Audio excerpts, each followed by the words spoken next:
Yuk, silakan Pak.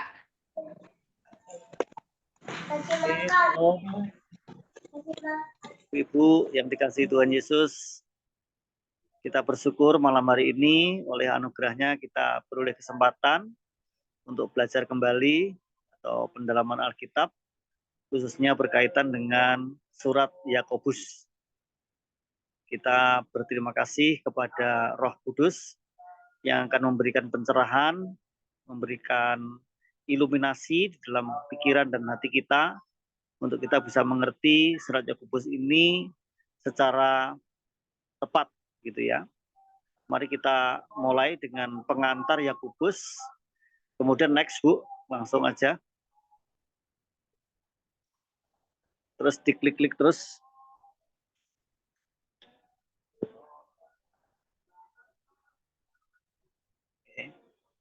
Ini adalah manuskrip dari surat Yakobus yang ditulis dalam bahasa Yunani.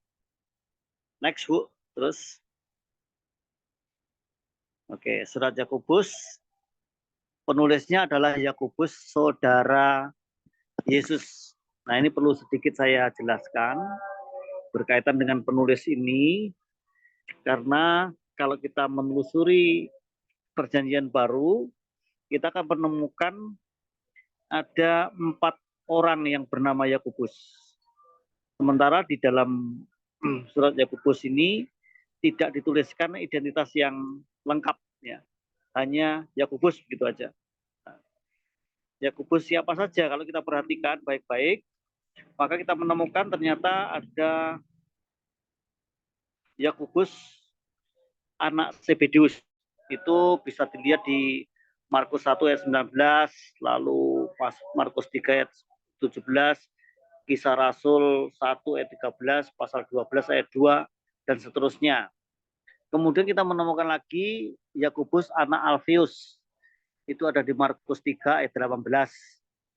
Juga Matius 10 ayat 3. Dan Kisah Para Rasul 1 ayat 13. Ya, dia tidak sering disebut dalam Perjanjian Baru. Lalu Yakobus saudara Yesus itu terdapat di Markus 6 ayat 3, Kisah Rasul pasal 12 ayat 17, dan juga pasal 15 ayat 13, dan Galatia 1 ayat 9, dan seterusnya. Nah, itu adalah Yakobus saudara Yesus. Lalu ada satu lagi Yakobus ayahnya Yudas, yang bukan Iskariot ya. Yudas penulis surat Yudas, begitu ya. Nah, ibu-ibu sekalian, kalau kita simpulkan sebenarnya siapa sih penulis kitab Yakobus ini atau surat Yakobus? Yaitu Yakobus saudara Yesus. Dia lebih cocok disebut sebagai penulis surat Yakobus. Nah, menurut Yosefus, ini maksudnya mungkin Flavius, Yosefus Flavius ya. Menurut surat Yosefus, Yakobus saudara Yesus mati syahid di Yerusalem pada tahun 62. Sehingga pasti surat ini ditulis sebelum tahun tersebut. Surat ini tidak menyinggung tentang masalah yang dihebohkan di antara orang-orang Yahudi, yaitu tentang orang-orang kafir yang masuk Kristen. Nah, ini berarti bahwa ada kemungkinan surat ini ditulis pada waktu jumlah orang Kristen yang berlatar belakang kafir belum banyak, yaitu sebelum sidang di Yerusalem. Dengan demikian kita menyimpulkan selanjutnya bahwa surat ini ditulis sekitar tahun 45 sampai dengan 49 Masehi. Itu ya. Kemudian kita lanjutkan ya. Setelah itu temanya tadi belum dibaca ya. Balikin lagi Bu. Nah, temanya adalah surat Yakobus bertemakan ciri-ciri kedewasaan rohani dalam kehidupan seorang Kristen. Itu adalah tema yang menyeluruh dari surat Yakobus. Next Bu, silakan. Nah, pokok-pokok pembelajaran. Yang pertama, bagi Yakobus, iman yang sebenarnya mencakup kesatuan percaya dengan perbuatan. Jadi kesatuan antara percaya dan perbuatan. Lalu itu terdapat di pasal 2 ayat 18. Mungkin bisa dibacakan oleh Ibu Dede atau siapa yang membacakan ayat-ayat. Boleh Pak sebentar ya Pak ya. Oke. Dari Yakobus 2 ayat 18 dulu bukan Pak? Ya, Yakobus 2 ayat 18. Silakan Bu. Yakobus 2 ayat 18. Tetapi mungkin ada orang berkata, padamu ada iman dan padaku ada perbuatan. Aku akan menjawab dia, tunjukkanlah kepadaku imanmu, imanmu itu tanpa perbuatan, dan aku akan menunjukkan kepadamu imanku dari perbuatan-perbuatanku. Sebentar, ini ibu dari saya atau ibu dari yang satu lagi? Ya, terus ayat 20 sudah deh. Sudah. Hai manusia yang bebal, maukah engkau mengakui sekarang bahwa iman tanpa perbuatan adalah iman yang kosong? Oke, ayat 26 Bu. Ayat 26.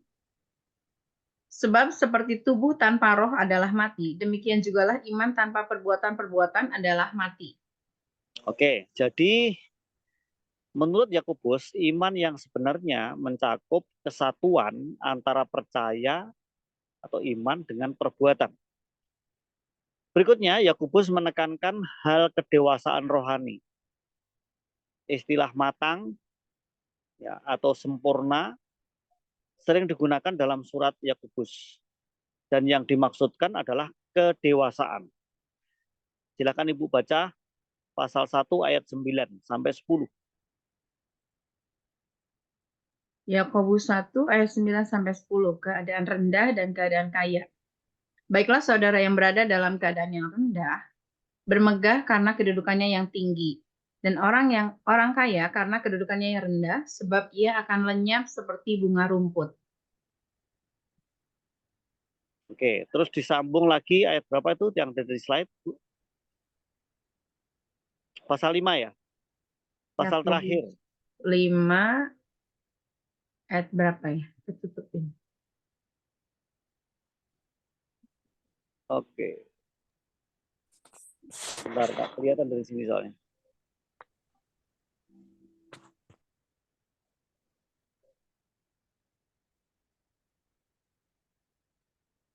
Oh, ayat 1 sampai 8 1 ya. sampai 8, ya. Peringatan kepada orang kaya.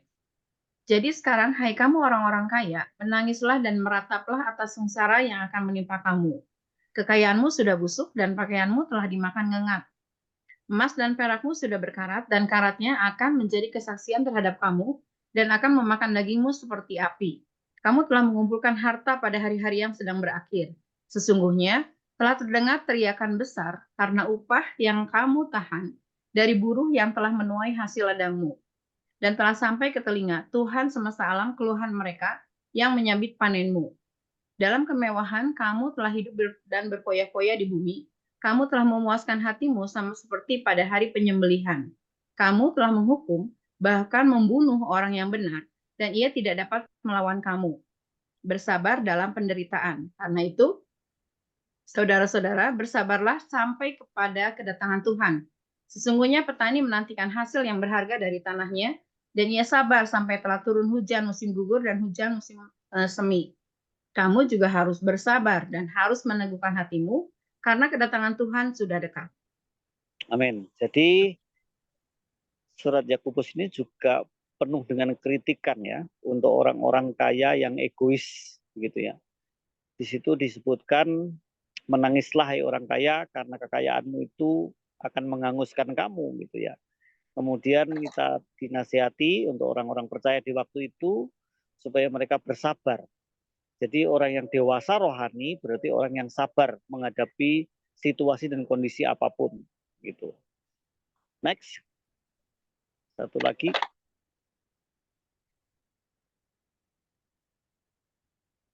Silakan Bu Joli di ya oke.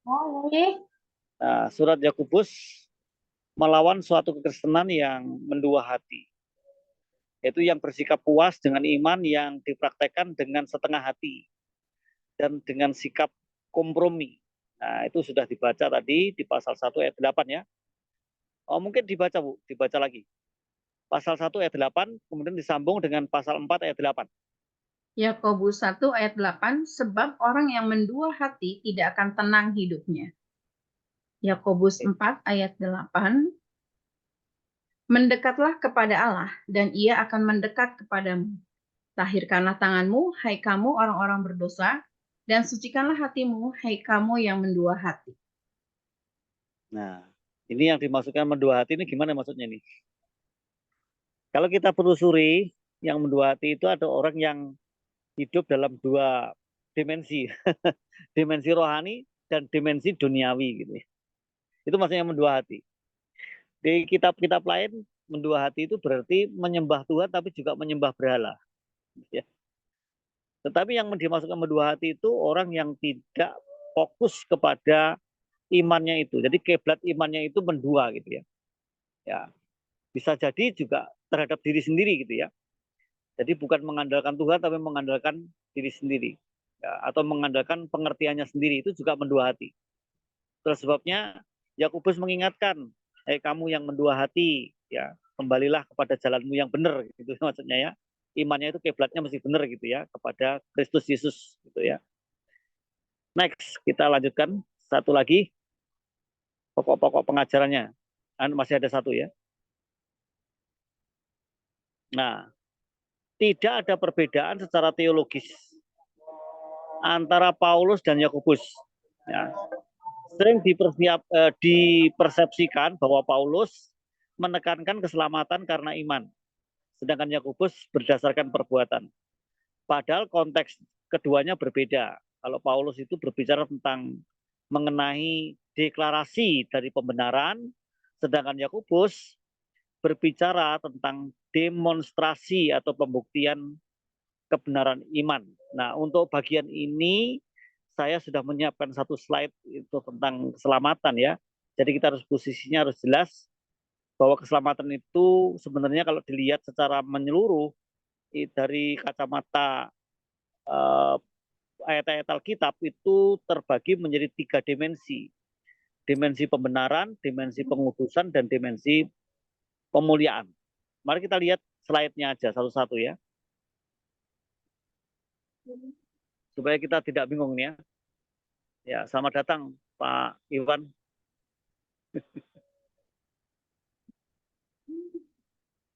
Welcome Pak Iwan. Puji Tuhan. Itu kalau kita perhatikan di sini ada perjalanan rohani ya. Bahwa manusia itu dicipta menurut peta dan teladan Allah, tetapi manusia telah jatuh dalam dosa sehingga manusia menjadi hamba iblis, terikat dosa dan dikuasai dosa. Nah, maka manusia itu kalau tidak ada kasih karunia, maka manusia akan masuk neraka semuanya. Dan itulah keadilan sesuai dengan yang difirmankan, sebelum kejatuhan manusia dalam dosa, kalau kamu makan buah itu maka kamu akan mati. Dan mati itu berarti terpisah dari sumber hidup. Dan itu berarti neraka. Diklik terus Bu, silakan. Oke, nah itu neraka ya. Kalau kita membaca Wahyu ayat 2, pasal 21 ayat 8, kita mengerti bahwa neraka itu adalah lautan yang menyala-nyala oleh api dan belerang. Untuk siapa itu? Ya, itu adalah untuk orang-orang yang tidak percaya, tukang sihir, penyembah berhala, pendusta, dan seterusnya. Nah, itu semuanya akan masuk ke Gehenna. Gehenna di bahasa lain itu Gehenom. Bahasa lainnya Jahanam. Gitu. Sebenarnya sama aja, itu bahasa Ibrani-nya Gehenna. Itu ibu-ibu sekalian. Nah, kalau kita perhatikan, ini posisinya Paulus nih. Jadi pertama adalah justification untuk pembenaran. Secara posisional kita diadopsi menjadi anak Allah. Ya. Statusnya betul-betul anak Allah. Nah, itu melalui satu peristiwa yaitu kelahiran baru. Ya. Kelahiran baru di mana kita dimeteraikan Roh Kudus dan roh kita benar-benar dilahirkan ulang atau dilahirkan kembali atau merupakan ciptaan baru. Nah, itulah namanya dimensi pembenaran. Nah, mari kita lanjutkan lagi. Dimensi berikutnya adalah dimensi sanctification atau pengudusan. Nah, ini merupakan pendewasaan rohani. Statusnya tidak hanya anak Allah, tetapi juga menjadi murid Kristus. Kalau murid Kristus berarti ada hak, yaitu pembaruan budi atau metanoia. Lalu kemenangan rohani, kemudian juga menerima karunia-karunia rohani dalam rangka membangun tubuh Kristus. Lalu kewajibannya menjadi murid, lalu memberitakan Injil, lalu juga membangun persekutuan. Itu hak dan kewajibannya. Sehingga manusia lamanya itu akan terus disalibkan dan menjadi manusia baru di dalam Kristus. Di situ akunya makin berkurang, Kristus makin bertambah. Diklik lagi, Bu. Akunya berkurang, Kristus bertambah. Sehingga prosesnya, diklik lagi, silakan. Bayi, anak, pemuda, dan dewasa. Dan akhirnya dimuliakan atau masuk ke dimensi 3 atau dimensi final disebut glorification, di mana kita dibebaskan dari kehadiran dosa. Kalau dibenarkan kita dibebaskan dari kutuk dosa, dikuduskan kita berarti dibebaskan dari kuasa dosa. Kalau kita dimuliakan atau final ya menjadi mempelai Kristus, maka kita dibebaskan dari kehadiran dosa. Inilah dimensi terakhir dari keselamatan. Sehingga peta dan teladan Allah itu kembali. Diklik lagi, Bu, silakan. Silakan diklik lagi. Oke. Perhatikan statusnya di situ, anak Allah, murid Kristus, kemudian mempelai Kristus. Kita menjadi sempurna dan memerintah bersama Kristus. Itu dimensi terakhir. Artinya kita sudah meninggalkan dunia ini. Begitu ya. Silakan diklik lagi. Nah, perhatikan di situ, roh kita dilahirbarukan, kemudian jiwa kita diperbarui, lalu yang terakhir tubuh kita diganti dengan tubuh kemuliaan. Sebenarnya saya hanya ingin ngomong ini nih, antara posisi Yakobus di mana, posisi Paulus di mana kalau berbicara tentang keselamatan. Mari kita klik yang terakhir. Nah, surat Roma berbicara tentang kasih karunia berdasarkan kedaulatan Allah, di mana manusia diselamatkan menurut kehendak Allah dan dipilih oleh Allah. Kita percaya doktrin pilihan ya. Jadi kita dipilih sebelum dunia dijadikan.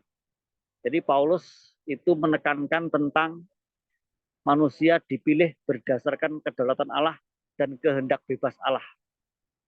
Lalu Yakobus meneruskan itu. Silakan diklik selanjutnya. Nah, di sini surat Yakobus itu berbicara di dimensi kedua dari keselamatan, yaitu pengudusan. Nanti apabila kurang jelas, ibu-ibu, bapak yang bisa ikut di Zoom ini bisa bertanya ya. Kemudian yang terakhir itu kitab Wahyu digambarkan ya. Itu adalah pemuliaan atau final di mana manusia sudah dibebaskan dari kehadiran dosa. Jadi kalau kita simpulkan sebenarnya antara Paulus dan Yakobus itu tidak ada pertentangan sama sekali secara teologis. Kalau Paulus itu berbicara tentang iman, kita berdiri di hadapan Allah dengan iman. Tetapi Yakobus berbicara tentang iman yang harus dipertanggungjawabkan kepada sesama. Jadi sekali lagi, kalau Paulus berbicara tentang kita berdiri di hadapan Allah dengan iman, percaya sepenuhnya kepada Injil, lalu Yakobus berbicara tentang iman kepada Injil itu harus dipertanggungjawabkan dalam bentuk tindakan dan perbuatan di hadapan sesama manusia. Demikian kesimpulan dari Yakobus ya. Jadi Yakobus itu tidak pernah bertentangan dengan Paulus. Kalau ada yang mempertentangkan seperti Arianisme misalnya, ya kita tolak, itu tidak sesuai dengan Alkitab. Baik, kita lanjutkan. Slide berikutnya. Garis besar surat Yakobus. Yang pertama, nasihat dalam menghadapi pencobaan. Itu bisa dilihat pasal 1 ayat 1 sampai 18. Berbahagialah dan seterusnya ya, orang-orang yang jatuh dalam berbagai-bagai pencobaan. Mungkin dibaca ya, supaya lebih tegas dan tandas begitu ya. Nasihat dalam menghadapi pencobaan. Silakan Bu. Mungkin ayatnya nggak usah ditampilkan, dibaca aja. Yang penting suaranya kedengaran gitu. Silakan Bu Dede. Nah, Yakobus 1 ayat 1 sampai 18. Salam, salam dari Yakobus, hamba Allah dan Tuhan Yesus Kristus kepada kedua belas suku di perantauan. Iman dan hikmat. Saudara-saudaraku, anggaplah sebagai suatu kebahagiaan apabila kamu jatuh ke dalam berbagai-bagai pencobaan. Sebab kamu tahu bahwa ujian terhadap imanmu itu menghasilkan ketekunan. Dan biarkanlah ketekunan itu memperoleh buah yang matang, supaya kamu menjadi sempurna dan utuh, dan tak kekurangan suatu apapun. Tetapi apabila di antara kamu ada yang kekurangan hikmat, hendaklah ia memintakannya kepada Allah, yang memberikan kepada semua orang dengan murah hati dan dengan tidak membangkit-bangkit. Maka hal itu akan diberikan kepadanya.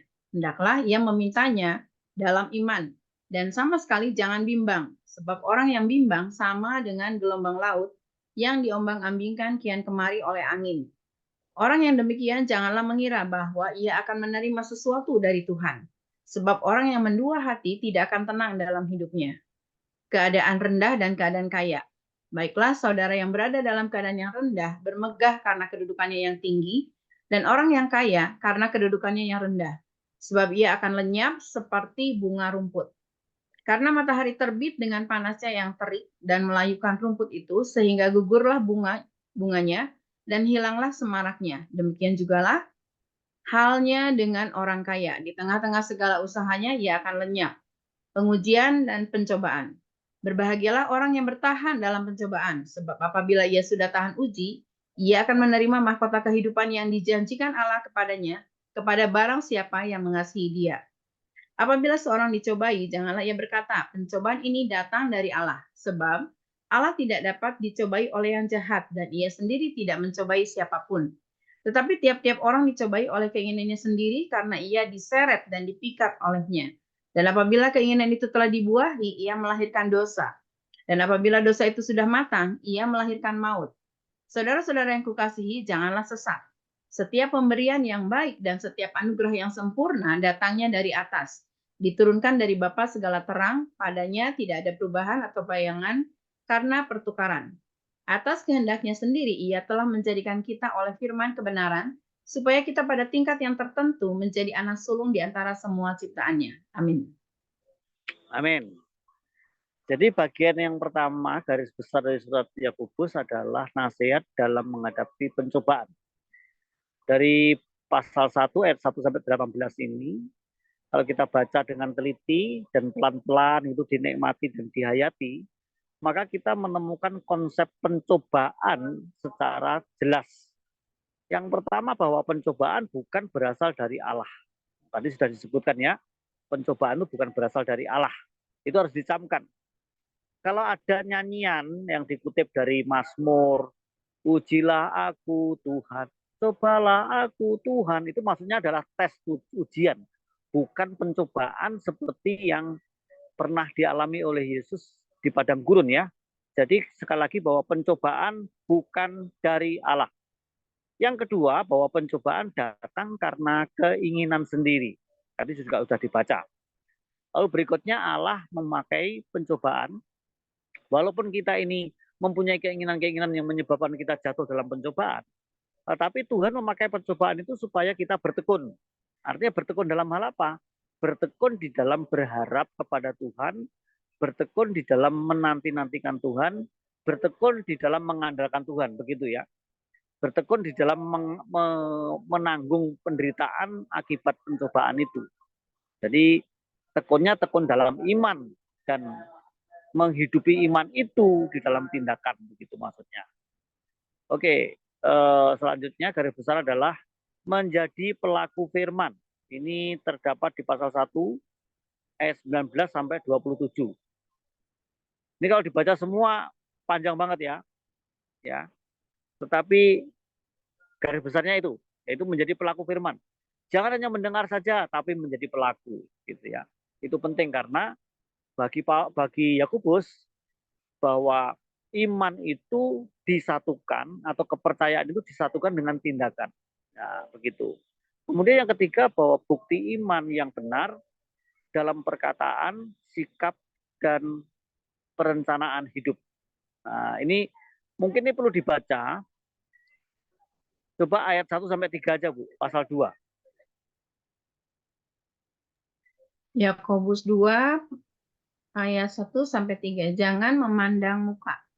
Saudara-saudaraku, sebagai orang yang beriman kepada Yesus Kristus, Tuhan kita yang mulia, janganlah iman itu kamu amalkan dengan memandang muka.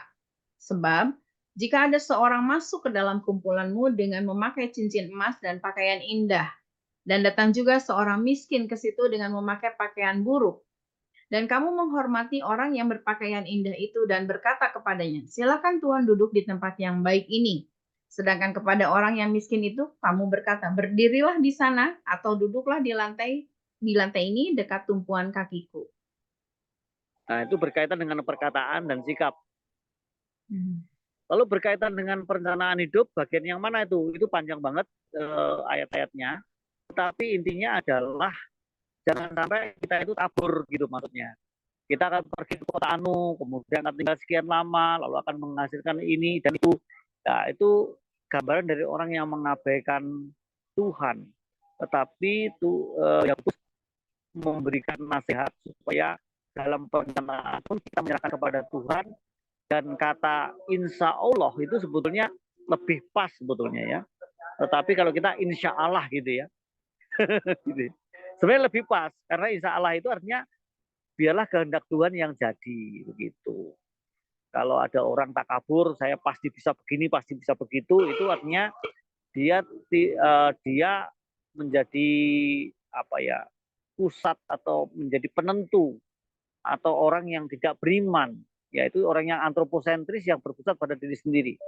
Tapi iman Kristen mengajarkan teosentris, yaitu berpusat pada Tuhan. Berpusat pada Tuhan itu artinya yang mengandalkan Tuhan. Artinya jangan sampai kita takabur, kita harus terus mempercayakan diri kepada Tuhan, bahwa di depan besok dan di depan sana kita sebenarnya tidak tahu apa yang bakal terjadi. Sebabnya di dalam merencanakan segala sesuatu kita harus serahkan kepada Tuhan di dalam doa dan pengharapan. Begitu, Ibu. Next. Nah, ini yang bagian keempat. Ini bukan anjuran ya, tapi anjuran ya. Anjuran dan dorongan untuk tetap bersabar dalam penderitaan. Tentang sumpah dan tentang doa bagi orang sakit. Nah, ini menarik sekali. Mungkin perlu dibaca 1-2 ayat ya dari pasal 5. Silakan Bu, pasal 5 ayat 7 dan 8. Hanya 2 ayat ya Pak. Ya. Bersabar dalam penderitaan, Yakobus 5 ayat 7 sampai 8. Karena itu saudara-saudara, bersabarlah sampai kepada kedatangan Tuhan. Sesungguhnya petani menantikan hasil yang berharga dari tanahnya dan ia sabar sampai telah turun hujan musim gugur dan hujan musim semi. Kamu juga harus bersabar dan harus meneguhkan hatimu karena kedatangan Tuhan sudah dekat. Ya, jadi bersabar ini menjadi kata yang diulang-ulang dalam surat Yakobus. Bersabar dalam menghadapi penderitaan. Artinya tidak emosi, ya. Tidak baperan, gitu ya. Jadi orang yang bersabar itu menurut Yakobus merupakan ekspresi iman yang benar, begitu ya. Nah, kemudian tentang sumpah dan segala macam diatur dan ditulis dengan terperinci di situ. Saya kira tidak usah ditafsir, begitu jelas. Ya, jangan bersumpah demi apapun, gitu kan. Kemudian tentang doa bagi orang sakit.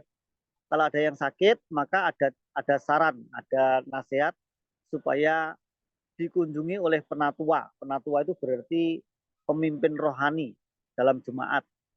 Ya, bisa jadi itu pendeta kalau zaman sekarang atau penilik jemaat gitu ya. Kemudian penatua itu boleh mendoakan dengan cara mengoleskan minyak. Nah, begitu ya. Kemudian yang tidak kalah pentingnya lagi adalah perlunya saling mengaku dosa. Nah, dengan saling mengaku dosa itu juga penting. Itu bisa menyembuhkan dari dalam secara rohani dan akibatnya bisa menyebabkan orang sembuh dari sakit penyakitnya. Karena seringkali sakit penyakit itu bukan saja disebabkan secara medis dan anatomi, tetapi juga bisa disebabkan karena sakit rohani kemudian berakibat kepada sakit fisik begitu ya. Itu saya kira garis besarnya cukup jelas. Atau masih ada ya Bu ya? Satu lagi. Sudah habis kayaknya. Ini sudah terakhir ya, sudah habis. Nah, demikian surat Yakobus saya kira cukup jelas pemaparan yang telah saya sampaikan. Dan apabila ada pertanyaan-pertanyaan berkaitan dengan ayat-ayat yang tidak dimengerti, boleh ditanyakan atau menanyakan hal lain berkaitan dengan kehidupan sehari-hari sebagai orang percaya di tengah-tengah budaya yang sudah dikontaminasi oleh dosa dan oleh kuasa kegelapan ini. Tentunya tidak mudah, tetapi kita tahu bahwa orang Kristen, orang pengikut Kristus itu adalah orang-orang yang disisihkan, orang-orang yang dipilih dan terus-menerus dikuduskan oleh Tuhan di tengah-tengah dunia yang semakin kacau dan sistem kepercayaan juga semakin banyak, jumlahnya ribuan ya. Mungkin perlu saya sampaikan sedikit bahwa kalau kita memperhatikan sistem kepercayaan atau worldview atau pandangan dunia, maka sistem kepercayaan itu jumlahnya ribuan ya. Tapi kalau diperas itu hanya ada dua aja, teistik dan non teistik gitu ya. Teistik itu artinya yang percaya kepada Tuhan, dan non teistik itu yang tidak percaya kepada Tuhan, yang didasarkan kepada filsafat kepercayaannya gitu.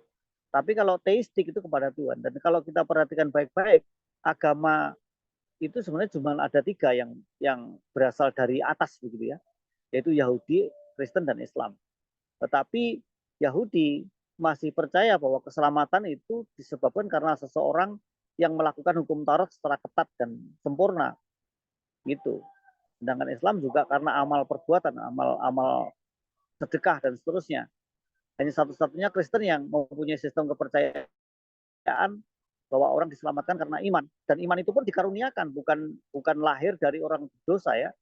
Karena orang berdosa itu posisinya mati secara rohani. Dia harus dihidupkan, dilahirkan baru, kemudian mempunyai iman yang benar kepada Allah Bapa Abraham, Ishak dan Yakub, kemudian Allah di dalam Yesus Kristus begitu ya. Jadi satu-satunya sistem kepercayaan di dunia ini yang berinti iman itu sebenarnya hanya Kristen saja. Nah, kita berharap bahwa baik orang Yahudi, ada Yahudi Mesianik yang percaya kepada Kristus. Kalau dari teman-teman kita atau saudara-saudara tiri kita sebelah yang sekarang sedang berpuasa, ya kita berharap mereka juga dikunjungi oleh Tuhan dan juga menerima berita Injil supaya mereka dapat diselamatkan. Begitu. Saya kira itu yang bisa saya sampaikan berkaitan dengan pengantar surat Yakobus. Silahkan saya kembalikan kepada moderator atau fasilitator ya. Kalau ada pertanyaan dari teman-teman, mungkin bisa 1 atau 2 pertanyaan, kemudian nanti saya akan jawab apabila ada yang perlu dibahas dan dijelaskan. Saya kembalikan. Rahayu. Oke. Silakan ibu-ibu yang mau bertanya dengan Pak Timotius.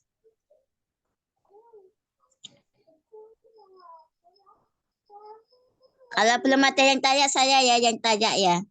Iya, boleh. Oke.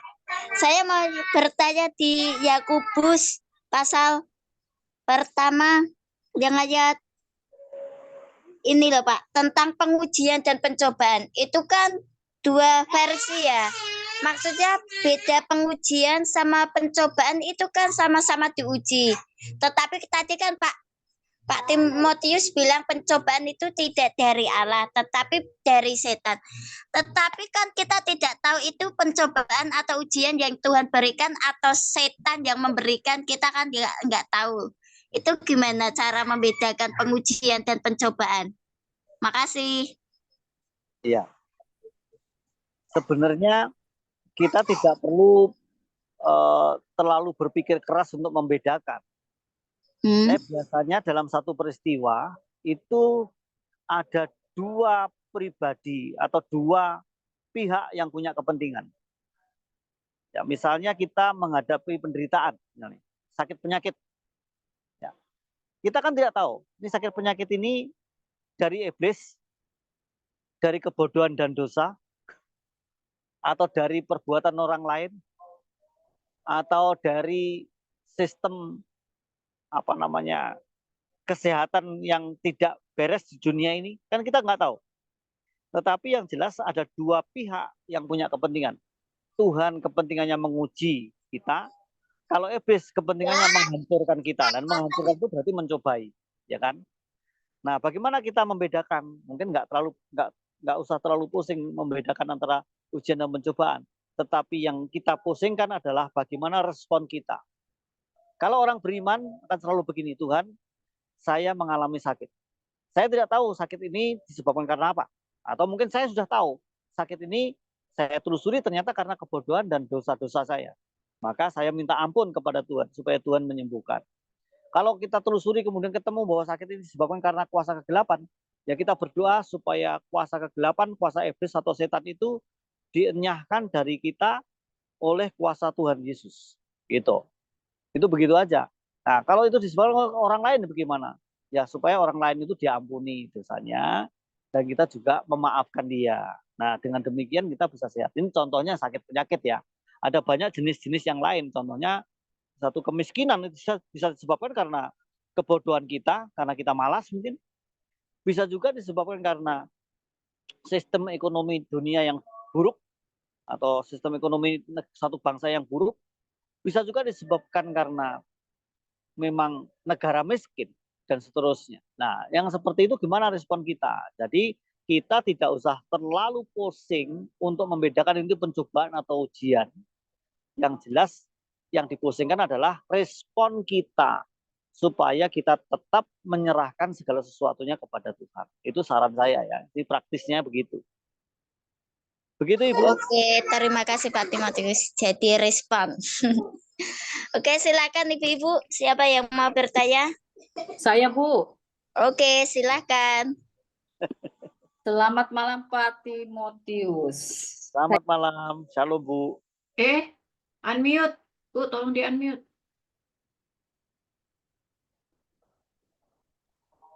Udah ya? Saya Ibu Eti. Saya mau bertanya di pasal 1 ayat 26 dan 27. Ini ada dua hal. Ayat 26-nya, jikalau ada seorang menganggap dirinya beribadah, tetapi tidak mengekang lidahnya, ia menipu dirinya sendiri, maka sia-sialah ibadahnya. Yang saya mau tanyakan ini tentang mengekang lidahnya ini ya Pak ya. Nah, di ayat yang kedua, ayat 27, ibadah yang murni dan yang tak bercacat di hadapan Allah, Bapa kita, ialah mengunjungi yatim piatu dan janda-janda dalam kesusahan mereka, dan menjaga supaya dirinya sendiri tidak dicemarkan oleh dunia. Ini ada dua versi ibadah ya Pak. Ibadah yang biasa barangkali yang saya ada di otak saya ya, di pikiran saya, ibadah yang setiap minggu atau barangkali ibadah hari-hari lain. Dan yang kedua, ibadah langsung merangkul yatim piatu, mengunjungi yatim piatu dan janda-janda yang dalam kesusahan.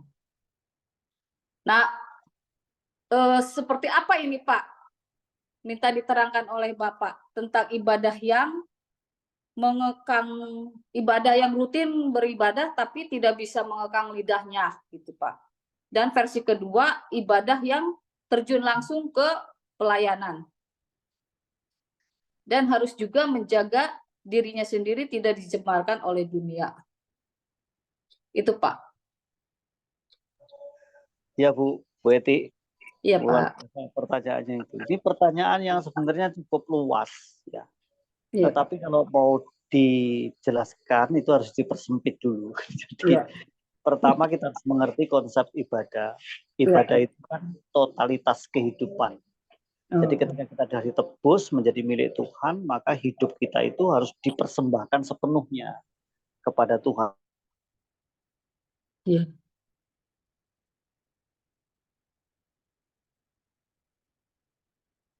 Halo, Pak.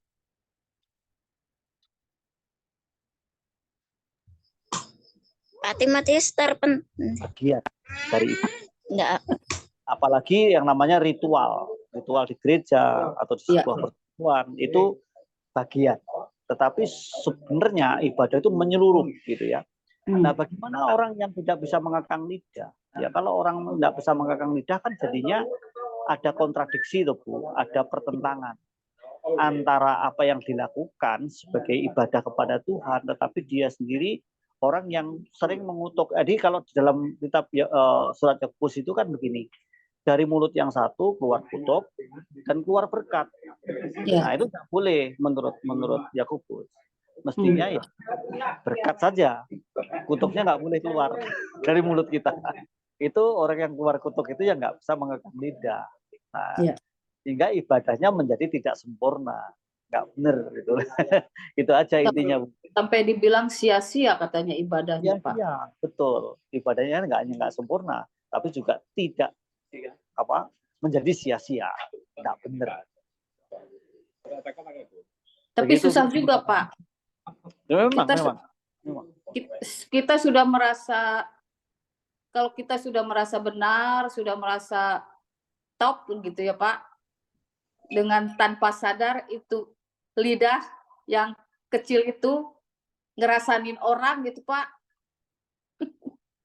Aduh.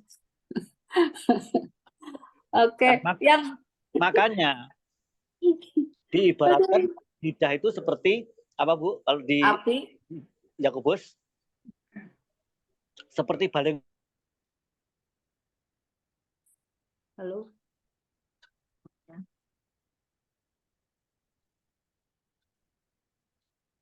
Gak ada lagi?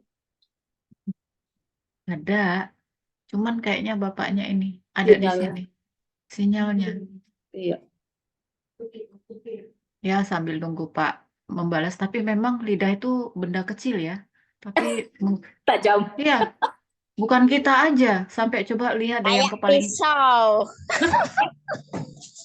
yang kepaling tinggi bahkan sampai yang kepaling bawah pun sama. Memang mengekang lidah itu susah sekali. Jadi di sini kan kontradiksi kata Bapak Timotius tadi. Sementara lidah itu kecil. Kita merasa sudah baik, sudah benar, sudah beribadah. Tapi ada aja perkataan yang yang kita nggak bisa kekang gitu. Jadi sia-sialah ibadah kita. Ini langsung. Sebentar ini Pak, tim dia kayaknya mental deh. Sebentar ya. Sambil terus Bu, ngobrol Bu. Jadi kita memang pembelajaran ya. Betul. Kadang-kadang menyampaikannya sih enak, gampang banget. Tapi ngelakoninya,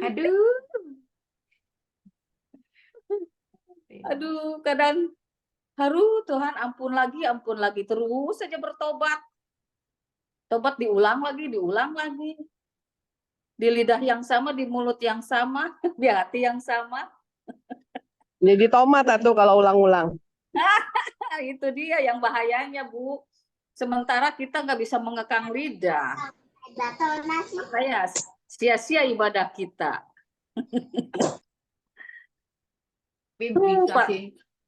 Bisa sih Bu kalau saya lihat ya, orang-orang biasanya kalau dia menyadari ya, jadi tingkat gosipnya lah dalam tingkat pengenalan diri. Jadi kalau saya lihat sih ada yang tingkat tinggi ya, ini yang sampai memfitnah, sampai yang memecah belah, sampai yang membuat permusuhan, itu menurut saya sudah tingkat tinggi ya. Tapi yang masih biasa gitu ya, yang sekiranya tidak punya dampak ya, artinya ngomong-ngomong biasa tapi tidak ada dampaknya kepada orang lain dan itu tidak menimbulkan luka, saya pikir mungkin ya omongan-omongan biasa lah gitu ya, yang receh-receh lah, yang nggak terlalu gimana banget gitu. Yang kita hindari kan sebenarnya pembicaraan-pembicaraan yang memang membuat orang lain terluka, yang membuat satu sama lain itu tidak saling ngomong, yang menimbulkan perpecahan, itu yang memang harus kita hindari dalam mengekang lidah. Kalau menurut saya sih itu tingkat-tingkatnya. Jadi kita benar-benar harus jaga mulut kita sendiri sih, belajar mengekang.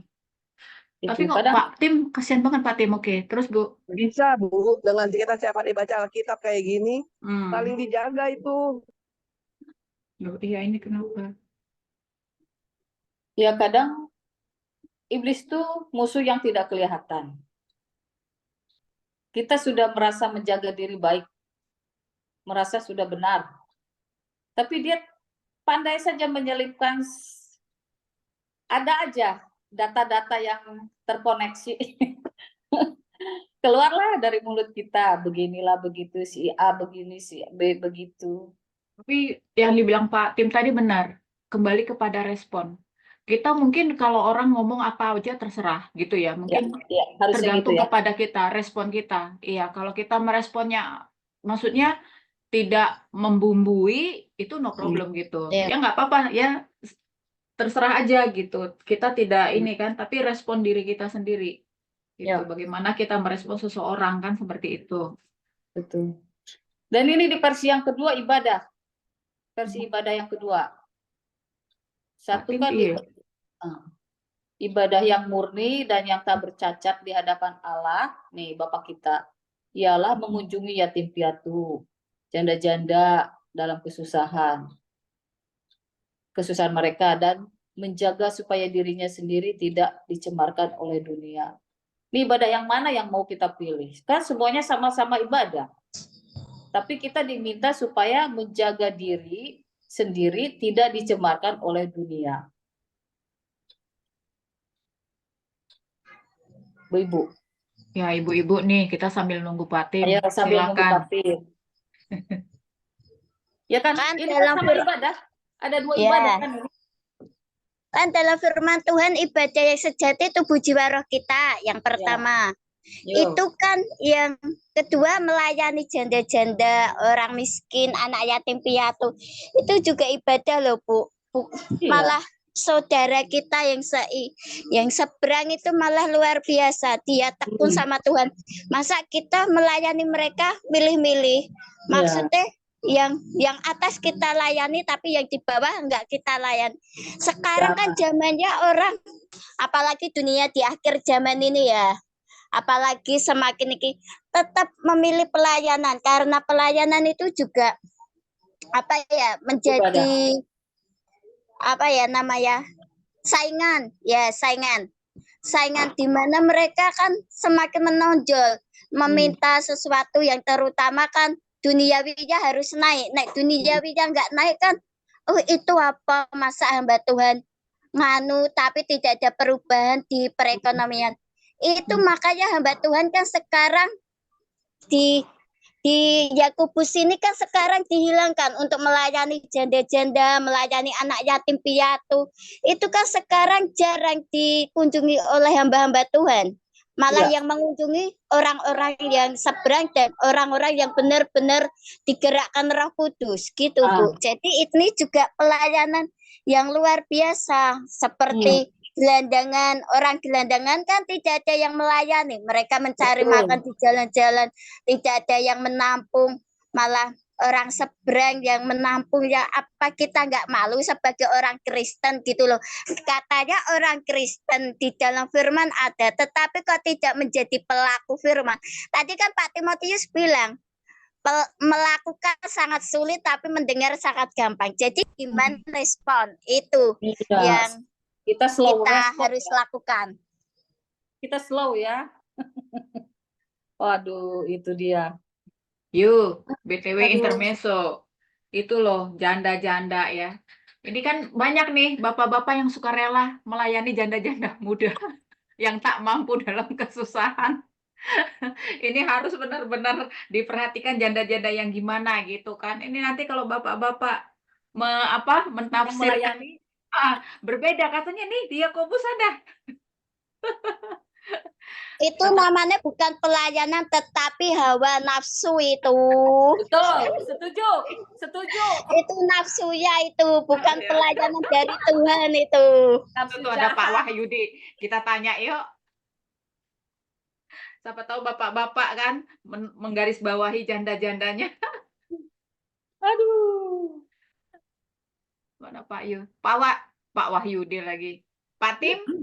Ada Pak Iwan ini. Pak Iwan. Nah, Pak Tim. Ya, Pak Pak Tim. Iwan Oh, bisa ada bantu, Bapak. Mantap. Pak Iwan bisa bantu saya untuk memberi jawaban. Tadi kami ngobrol-ngobrol Pak waktu Pak Tim pergi.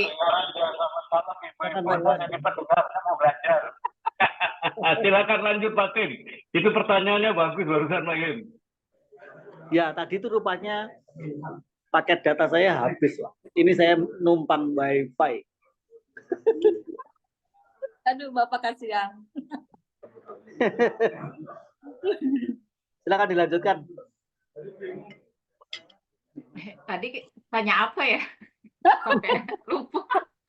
Ibu-ibu lanjut. Soal janda tadi itu kan. Soal pelayanan anak yatim sama janda-janda itu loh Pak Timotius. Ya. Pertanyaannya Ibadah, gimana? Pak. Tadi ibadah Pertanyaannya buat Pak pertama. Iwan kali.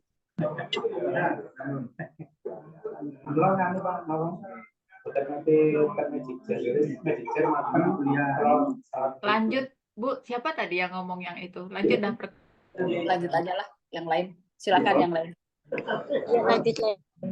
Gimana tadi pertanyaannya janda itu loh, Pak? Tadi kita ngobrol-ngobrol, iya kan? Gitu ya, Yu ya. Tadi iseng sih. Mengenai apa pelayanan salah satunya janda-janda dalam kesusahan. Ini pasti bapak-bapak happy banget ya. Apalagi melayani janda-janda muda yang dalam kesusahan gitu kali. Berebutan kali ya. Ini gimana Pak? Coba Pak pencerahan Pak janda-janda yang dimaksud ini supaya jelas. Janda muda, janda yang ada kriteria nggak? Atau memang? Karena kan banyak janda susah juga gitu. Janda muda susah itu banyak banget gitu. Makanya banyak para penolong-penolong. Ya kan? Ada Ibu Sofi, ada Bu Mensi. Ini memang perjandaan ini luar biasa. Jadi kalau dalam Alkitab yang dimaksudkan janda-janda itu adalah janda yang sudah tidak produktif. Tidak produktif. Ya, secara kesehatan mungkin sudah menurun, usianya juga udah tua. Bukan janda kembang atau janda Bandung. bukan janda kembang atau janda muda. Gitu. Oke. Jadi Pak, Ya. jadi di ayat 26 dengan ayat 27 itu memang ibadah satu kesatuan ya Pak. Ibadah keseluruhan yang tidak bisa dipisahkan seperti itu ya Pak. Betul. Konsep ibadah itu kan seluruh aspek kehidupan. Ya. Kalau kita membaca Roma pasal 12, Roma 12, Ya. ayat yang pertama, persembahkanlah tubuhmu sebagai persembahan yang hidup, yang kudus dan yang berkenan kepada Allah. Amin. Itu adalah ibadahmu yang sejati. Jadi seluruh aspek kehidupan ini harus dipersembahkan. Menjadi persembahan yang hidup dan kudus di hadapan Allah. Begitu. Ya, jadi kita tidak bisa ibadah di gereja saja tanpa kita melayani juga. Kalau ibadah di gereja itu cuma ritual aja. Ya.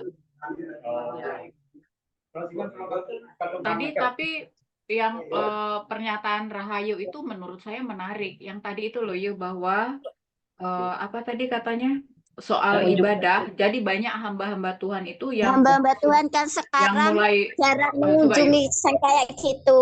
Pelayanan sekarang kan menjadi saingan Pak. Jadi kan hamba-hamba Tuhan kalau melayani kan pilih-pilih. Yang di atas saya layani, tapi yang di bawah jarang yang dilayani. Jadi kan janda-janda yang dimaksud Pak Timotius itu apa yang lanjut usia Terabaikan. itu jarang dilayani. Gitu. Itu gimana itu Pak? Itu namanya hamba Tuhannya yang bermasalah. Hamba Tuhan yang apa? Bermasalah. Hamba Tuhannya yang bermasalah. Kalau hamba Tuhan itu memperhatikan ayat-ayat Alkitab, sebenarnya nggak pernah ada nasihat supaya membeda-bedakan. Justru harus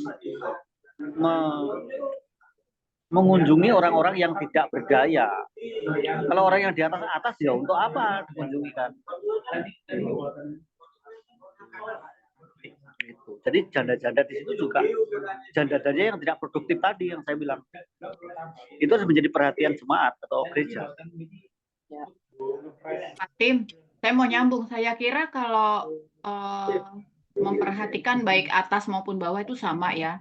Karena orang atas pun perlu diperhatikan. Jadi memang kan banyak rata-rata yang memang orang kaya tapi rohnya mati. Maka memang dia perlu diperhatikan seperti itu kan. Cuman maksudnya hamba-hamba Tuhan itu akhirnya memberi prioritas kepada orang-orang yang memang kalangan atas. Yang memang benar biasanya rohnya mati gitu ya. Lalu dengan disirami rohani oleh hamba Tuhan, dia merasa terberkati, memang akhirnya memberkatilah hamba Tuhan itu. Tetapi karena hal tersebut, akhirnya jemaat-jemaat atau umat-umat yang kalangan menengah ke bawah ini terabaikan. Padahal seharusnya kan memang itu tanpa memandang status dia kaya atau miskin. Tetap hamba Tuhan itu adalah hamba Tuhan yang memang tujuannya adalah untuk memberi siraman rohani kepada umat-umatnya, kan seperti itu ya. Cuman memang dalam memberi kayak semacam timbal balik mungkin ya, karena merasa terima kasih sudah disirami rohani, pemberian persembahannya mungkin kalau kalangan bawah mungkin ya apalah, receh lah gitu dibanding mungkin yang kalangan atas. Nah, pembedaan bagaimana perlakuan umat kepada hamba Tuhan itulah sepertinya yang membuat akhirnya hal itu terjadi. Jadi hamba Tuhan itu mulai memilih-memilih, artinya dia lupa bahwa dia itu adalah hamba Tuhan gitu kan. Akhirnya ke materi juga ujung-ujungnya. Seperti itu sih saya lihatnya. Ya kalau kejadiannya seperti itu berarti yang bermasalah itu motivasinya.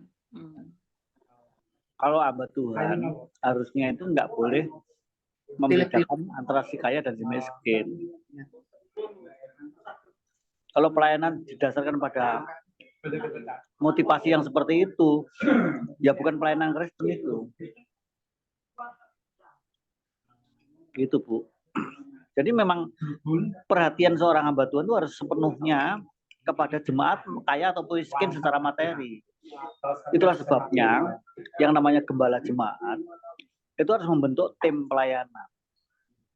Kalau di gereja itu kalau pelayanan untuk para janda fakir miskin itu biasanya ada komisi yang namanya komisi diakonia.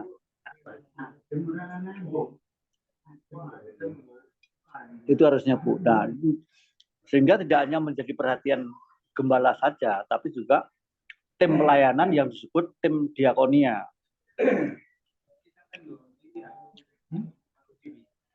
Betul.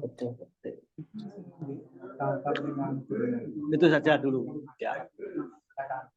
Saya boleh tanya kah? Boleh Bu, silakan. Ini dari tadi kan tentang janda, tapi saya tepatnya ke yang ayat yang kedua. Sebutkan saudara-saudaraku, anggaplah sebagai suatu kebahagiaan. Saya tadi sempat lihat dari pembahasan Bapak dan lihat karakteristik Yakobus kan memang beda dengan Paulus. Tapi memang mereka tidak bertentangan. Tetapi kalau misalnya kenyataan secara daging, orang kalau dicobai itu kan bukannya bahagia, menderita, betul nggak Bu Joni? Tapi di sini Yakobus bilang berbahagialah, anggaplah sebagai suatu kebahagiaan apabila kamu jatuh ke dalam berbagai-bagai pencobaan. Berarti kan pencobaannya bukan hanya sekali Pak, berbagai-bagai pencobaan. Di sini disebutkan sebab kamu tahu bahwa ujian terhadap imanmu menghasilkan ketekunan. Bisa tolong dijabarkan Pak?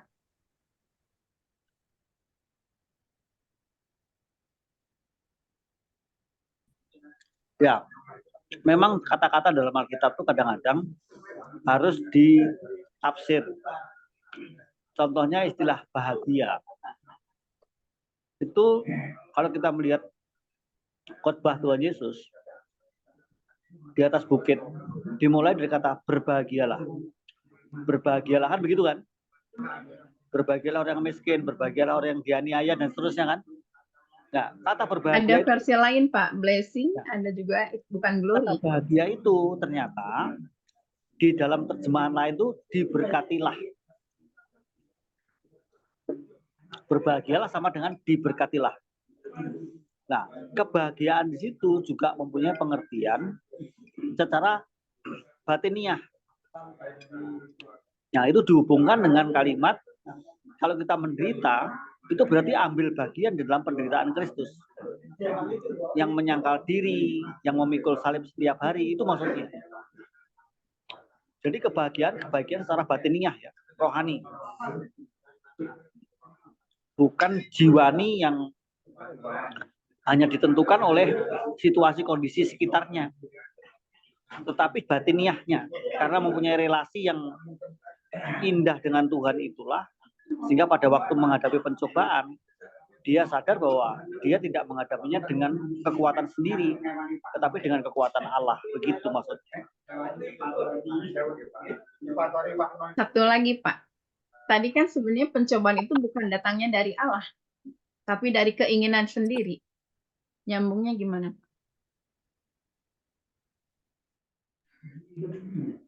Pencobaan dari keinginan sendiri atau dari setan, dari iblis. Tapi kalau ujian dari Tuhan, gampangnya ngomong gini Bu, kalau ujian itu kan seperti anak sekolah, dalam rangka supaya naik kelas, dalam rangka supaya naik level, gitu loh, ujian. Tapi kalau pencobaan itu sifatnya menghancurkan, supaya kita tidak bisa berlanjut, supaya kita hancur, supaya kita tidak berdaya, supaya kita tidak lagi mempunyai pengharapan dan putus asa. Itu pencobaan sifatnya seperti itu, menghancurkan. Kalau ujian itu menyebabkan kita naik level. Makanya respon kita yang menjadi penentu. Respon kita lah yang harusnya digumuli dengan baik ya. Supaya kita tidak salah merespon setiap penderitaan atau masalah yang berhadapan dengan kita. Itu maksudnya.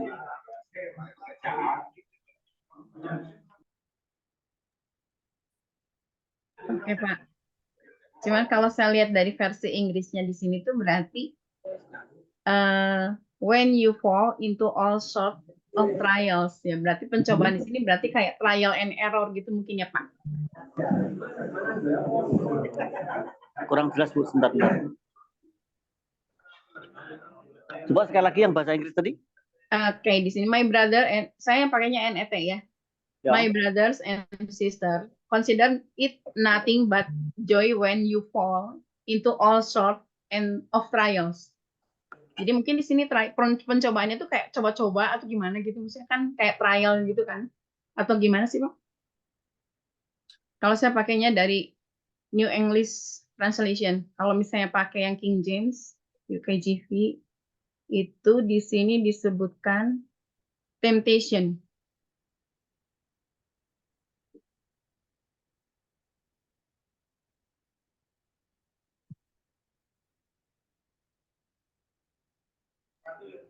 Sebentar ya Bu, saya lihat referensi sebentar ya.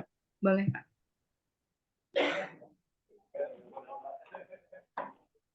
Terus kita banyak percobaan ya.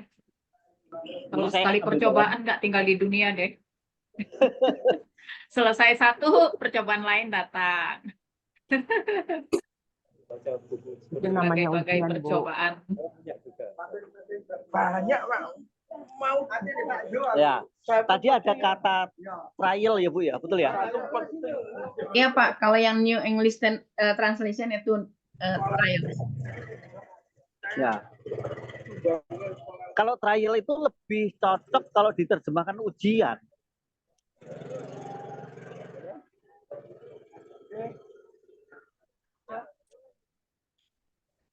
Tapi di UKJV-nya beda ya Pak. Temptation. Jadi kalau trial itu lebih cocok kalau diterjemahkan ujian Bu, tes gitu. atau tes gitu, bukan tes maksud saya. Gitu. Godaan dan ujian beda ya Pak ya. Kalau temptation itu godaan, kalau itu ujian. Beda, kayaknya bahasanya beda deh. Betul. Beda level, Bu. Memang kosakata Indonesia itu agak miskin ya, jadi agak susah membedakannya. Tetapi setidaknya dua kata ujian dan pencobaan itu bisa dibedakan dari karakteristiknya. Jadi contohnya begini, kalau godaan atau cobaan itu biasanya memang datangnya dari pihak kuasa setan, kuasa iblis gitu ya, atau keinginan kita sendiri oleh karena dosa yang ada dalam diri kita gitu. Tetapi kalau ujian itu biasanya walaupun nampaknya yang dirasakan, yang dialami sama, tetapi yang membedakan itu kita tuh menjadi menjadi begitu dekat sama Tuhan ketika penderitaan itu datang, dan kita bisa mampu bersyukur gitu. Tapi kalau pencobaan tuh lebih pada menyebabkan kita menyalahkan orang lain, ya, termasuk menyalahkan iblis gitu. Gitu ya. Kalau pencobaan itu begitu karakteristiknya. Jadi makanya respon kita ini yang menentukan. Respon kita. Sekali lagi, respon kita sangat menentukan itu ujian atau pencobaan sebenarnya. Sih Pak, oke, rada sedikit ada pencerahan Pak, thank you Pak. Bu Dede, sorry tadi Yakobus berapa Bu Dede? Ya, Berbagai pencobaan tadi mana? Yakobus 1 ayat 2 Bu. Oh, Yakobus 1. Yakobus. Jadi saya kalau misalnya ngebayangin tuh kondisinya tuh Yakobus kan menulis surat ini tuh bukan ke satu kota ya Pak ya, betul nggak? Tapi dikondisikan pada saat itu ketika sebelumnya kan mereka udah jadi orang-orang yang percaya sama Tuhan Yesus. Tapi dalam kondisi yang goyah. Mungkin gitu ya Pak ya. Jadi akhirnya makanya disebutin berbahagialah. Kalau bahagia yang satu lagi Bu, yang di ayat 12 itu juga bahagia juga. Ada lanjutannya itu. Yakobus 1:12. Iya betul. Berbahagialah orang yang bertahan dalam pencobaan. Nyambung ya Bu ya, betul ya. Bertahan dalam cobaan. Jadi dia tidak goyah walaupun ada pencobaan, dia tetap pelita bagi kaki, terang bagi jalan. Yesus datang membawa terang, kita harus tolak semua kegelapan. Itu namanya tidak goyah dalam pencobaan. Bertahan dalam pencobaan. Karena kita punya prinsip Allah yang kita punya Tuhan yang nggak bisa disebut Allah ya, Tuhan yang mengajarkan ajaran sehat Yesus Kristus yang kita beriman.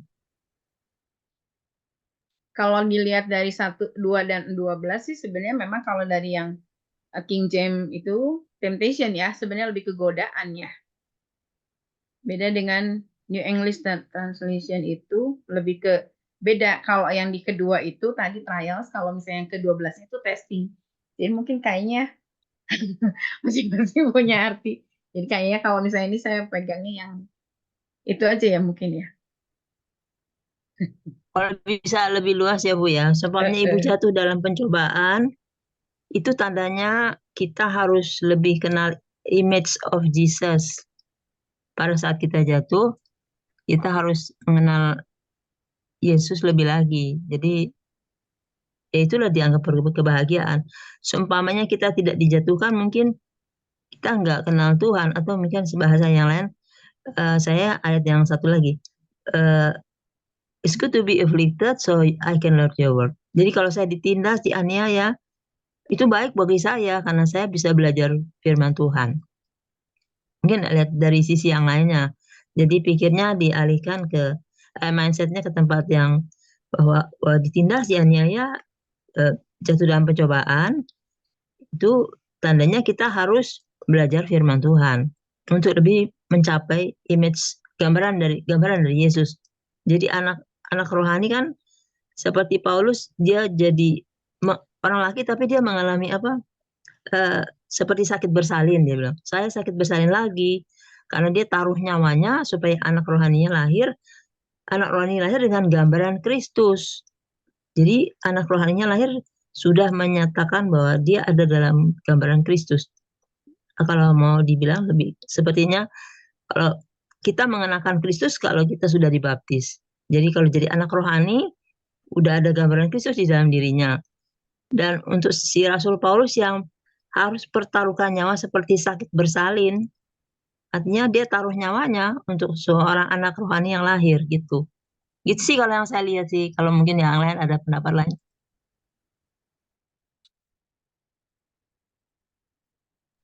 Mungkin perlu saya tambahkan ya. Jadi gini, kita belajar tentang penderitaan. Penderitaan tuh kalau kita perinci atau kita telusuri dan kita telisik, ya, itu pasti ada 4 kemungkinan yang menjadi penyebab. Yang pertama adalah dosa dan kebodohan kita sendiri. Itu bisa menyebabkan seseorang begitu menderita atau mengalami banyak masalah dalam hidupnya atau sakit penyakit dan sebagainya. Yang kedua, disebabkan oleh karena orang lain. Orang lain yang jahat, yang berbuat jahat kepada kita. Itu kita juga bisa menyebabkan kita menderita dan mengalami banyak masalah.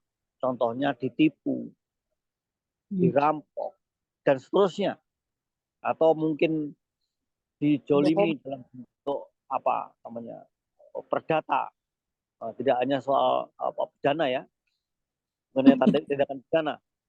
Kemudian yang ketiga, samping orang lain, juga bisa disebabkan karena kuasa kegelapan, kuasa iblis, roh jahat yang bekerja di antara orang-orang durhaka.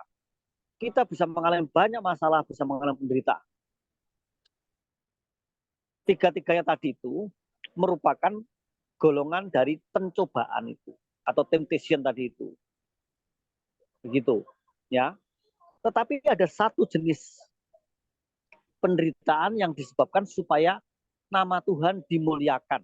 Nah, ini nih menarik nih. Contohnya pada waktu murid-muridnya bertanya, ini ada orang buta sejak lahir. Ini di Yohanes 9 ya. Ada orang buta sejak lahir. Ini salahnya siapa? Salahnya dia atau salahnya orang tuanya? Dosanya dia atau dosa orang tuanya dan seterusnya. Lalu Yesus menjawab, bukan karena orang tuanya, bukan dosa orang tuanya, juga bukan dosanya dia, tetapi supaya pekerjaan Allah dinyatakan. Nah, jadi ada 4 penyebab. Kemungkinan pertama adalah kebodohan dan dosa kita. Kemungkinan kedua adalah orang-orang jahat di sekitar kita. Kemungkinan ketiga adalah iblis. Dan kemungkinan keempat adalah memang Tuhan menghendaki supaya itu terjadi. Melalui itu nama Tuhan dipermuliakan. Pekerjaan Allah dinyatakan. Seperti orang buta yang sejak lahir tadi akhirnya bisa melihat. Ya, mujizat Tuhan dinyatakan. Begitu. Jadi kalau kita mengalami penderitaan, kejahatan, kesulitan, kesukaran, coba ditelisik, ditelusuri apa penyebabnya. Kalau penyebabnya karena dosa dan karena kesalahan kita, karena kebodohan kita, ya kita minta ampun sama Tuhan. Kalau disebabkan karena kejahatan orang lain, maka kita bisa juga memintakan ampun kepada orang itu, terhadap orang itu, juga kita sendiri minta ampun, dan supaya Tuhan menjamah hatinya, supaya orang lain yang jahat itu sadar bahwa perbuatannya itu jahat dan menyebabkan kita menderita. Kalau disebabkan karena iblis, ya kita usir iblis di dalam nama Tuhan Yesus gitu ya. Kita perangi kuasa kegelapan itu. Gitu. Tapi kalau memang supaya nama Tuhan dipermuliakan, ya kita terima dengan syukur dan minta kekuatan dari Allah supaya Allah memberikan kekuatan kita menghadapi situasi itu. Begitu. Itulah manusia di dunia dan Yakobus mempunyai konsep yang luar biasa menurut saya. Oke, Pak. Terang sekarang. Yes, amin. Pilih yang keempat, Bu. Nama Tuhan dipermuliakan melalui pencobaan yang kita alami. Jangan bodoh, jadi orang jangan bodoh terus. Amin, Ya, Tapi ini amin. agak menggelitik yang Enggak lah, kedua nih bisa. sebenarnya. Kan sekolah SS dong, masa bodoh? Sekolah SS dong, kan jadi pintar. Ya, Amin. tahu. Boleh nanya lagi nggak? Silakan. Wah, Sorry, Bude. nggak apa-apa nih. Waktunya sampai jam Oke, berapa nih? nggak apa-apa, Bu. 20 menit lebih. Bapak. Waktunya masih panjang sekali. Oh, Enggak lah. Satu lagi, ini soalnya tentang yang kedua. Pak Fatih, maaf ya, kalau saya nanya lagi nih tentang kedua itu yang dari apa tadi disebutin dari roh jahat ya, dari orang lain gitu kan. Ini apa sih sebenarnya? Atau saya mau tanya deh tentang apa sih yang serangan balik? Apa itu dari situ atau bukan? Atau memang ini lain lagi gitu? Sorry nih Fatim. Kurang jelas Bu, maaf. Coba diulang lagi. Sorry. Ini kan yang kedua nih tadi kan ya. Maaf, ini mas saya agak orang otaknya rada sedikit bergeser nih. Mau nanya lagi. Tentang yang kedua, kan penderitaan itu ada 4 yang tadi Fatim bilang ya. Yang ke satu udah oke jelas, saya ngerti. Yang kedua, ketiga, keempat udah semuanya udah clear. Cuma ini yang kedua masalahnya nih. Penderitaan itu misalnya dari orang lain atau dari misalnya ya mereka menjahati kita. Ada orang yang memang sengaja menjahati kita, akhirnya kita menderita. Ada orang yang memang tidak sengaja menjahati kita, tapi kita misalnya berdoa untuk orang ini, tiba-tiba ini saya mau nanya aja ya, tiba-tiba misalnya ada serangan balik, anaknya gitu tuh gimana? Bener nggak ada serangan balik atau memang nggak ada serangan balik sih sebenarnya, hanya itu mah yang mungkin kita kurang berjaga-jaga aja. Itu sih Pak. Serangan balik, lah ini repot nih. Kalau sudah berbicara serangan balik, berarti kita berbicara tentang peperangan rohani ya Bu ya. Gitu ya. Kalau menurut surat Efesus, kita ini kan diperhadapkan dengan kuasa kegelapan. Itu yang mungkin nyerang balik yang itu. Dan mungkin juga serangan balik secara fisik yang kasat mata yaitu dari sesama kita. Bisa begitu. Tetapi yang harus diantisipasi serangan balik secara rohani. Orang yang sudah menjadi pengikut Kristus dan lahir kembali, sebetulnya kuasa kegelapan itu nggak mungkin merasuki kita. Tetapi mungkin mempengaruhi pikiran kita dan merusak sendi-sendi iman kita. Itu bisa. Tetapi tidak rusak beneran ya. Tidak rusak dalam artian hancur, itu enggak. Masih ada tetap sebuah titik terang bahwa kita ini mempunyai pengharapan kepada Tuhan. Begitu. Nah, menurut saya, kalau ada serangan balik ya kita minta kekuatan dari Allah lah. Karena persoalannya kita nggak mungkin mampu. Nah, kalau kita perhatikan kitab Efesus kan ada 5 senjata Allah untuk bertahan dan 1 untuk menyerang. Jadi kalau kita diserang kita bisa nyerang balik. Apa ya alatnya? Yaitu firman Allah yang disebut sebagai pedang roh itu. Nah, itu sebabnya orang Kristen itu wajib belajar firman Tuhan dengan baik supaya bisa mempergunakan firman itu pada waktu ada serangan dari kuasa gelap. Kuasa gelap itu banyak banget inovatif dan kreatif, Bu. Ya, kadang-kadang melalui pemahaman yang salah, penyesatan gitu kan. Kadang-kadang melalui filosofi duniawi. Kadang-kadang melalui orang-orang yang di sekitar kita yang agama-agama dunia ini. Wah, itu banyak banget. Serangannya itu banyak banget jenisnya itu. Serangan balik selalu ada. Karena kuasa kegelapan itu kan bagaikan singa yang berjalan keliling dan mengaum-aum gitu kan. Dan menelan siapa saja yang dapat ditelannya gitu kan. Tetapi jangan khawatir kalau orang percaya itu dijamin menang. Amin. Karena kita tidak mengandalkan diri sendiri, harus mengandalkan Kristus. Saya kira itu ya Bu ya. Oke Pak, paham. Thank you ya Pak. Sama-sama Bu. Oke. Iya, sebelum Wahyu, Silakan sebelum Ibu. Wahyu. Ya, saya mau tanya dong sebelum Pak Rahayu ini nanti. Ini loh Pak, mengenai roh ini kan menarik ya. Jadi begini, kalau kita kan percaya ya dengan roh-roh yang tidak nampak gitu ya, bahkan di Bali lah contohnya ya, itu kerap terjadi. Tetapi Kenapa Pak? Kalau contohnya nih ya, di sini kan juga banyak ateis ya. Jadi orang-orang bule itu banyak yang tidak percaya dengan roh-roh itu. Bahkan kalau misalnya ada yang mengirim-ngirimi mereka, mereka tidak percaya dan itu memang tidak terjadi. Jadi kalau dibuat satu percobaan, satu orang yang percaya gitu ya, percaya dengan dunia roh dan satu dengan orang yang memang tidak percaya itu ada, ketika dilakukan serangan, yang roh ini kena, yang satu ini ya santai-santai aja gitu loh. Nah, itu tuh artinya serangan-serangan yang terkait dengan roh-roh itu hanya terjadi pada mereka yang memang meyakini bahwa dunia roh, bahkan peperangan roh itu ada ya Pak ya. Karena nyatanya yang sebelah aja, contohnya yang orang-orang yang tidak percaya dengan itu, fine-fine aja tuh, bahkan mau disantet di apa, nggak masuk-masuk, nggak kena. Nah, seperti itu. Karena mereka nggak percaya. Gimana itu Pak? Pak, mana Bapaknya? Oh Pak Tim. Di mute itu Pak, masih di unmute Pak.